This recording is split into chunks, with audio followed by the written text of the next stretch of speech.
Siapa di sini ibu yang sering bilang, jangan, awas, nggak boleh ya, no. Memang kita perlu memberikan anak kesempatan dan tidak perlu membatasinya. Tapi ada kalanya orang tua perlu mengatakan tidak ke anak. Terus, bagaimana ya sebaiknya cara mengatakan tidak ke anak? Katakan dengan lembut tapi tegas, karena biasanya di saat seperti ini, anak akan berusaha segala cara sampai kita memperbolehkannya. Di tahap ini, kita memang perlu banyak berlatih juga ya parents, dan juga berikan penjelasan yang singkat. Kalau hanya larangan tanpa penjelasan singkat, biasanya tidak akan membuat anak nurut dengan kita. Misalnya nih, jangan lompat ke kolam tanpa pelampung ya. Anak bisa aja berpikir, loh memangnya kenapa? Kayaknya nggak terlalu berbahaya kok kalau aku lompat.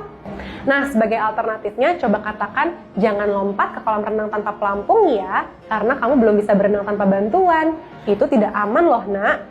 Nanti sama ibu ya berenangnya.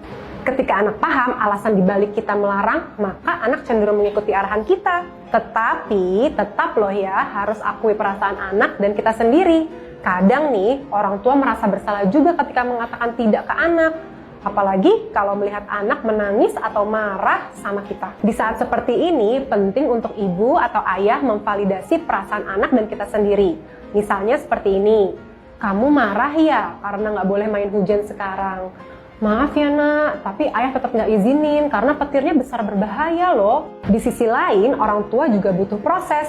It's okay kok anak merasa marah atau kecewa dengan kita. Dia perlu juga belajar mengatasi perasaannya. Pastikan kamu juga sering mengatakan ya ke si kecil. Mengatakan tidak terus-menerus juga nggak baik untuk anak. Anak juga perlu diberikan kesempatan untuk eksplor hal baru yang baik untuk perkembangannya. Kenapa? Karena kalau nggak kotor, nggak belajar kan? Atau kalau nggak jatuh, nggak belajar juga. Seiring waktu, kita sebagai orang tua akan tahu kondisi mana yang masih bisa kita tolerir dan mana yang tidak boleh karena berbahaya. Tidak sesuai value kita, anak berbuat hal yang menyakiti orang atau ada kebutuhan mendesak yang lebih penting. Sekarang, yuk coba tanya sama diri kita, banyakan no atau yes selama ini ya?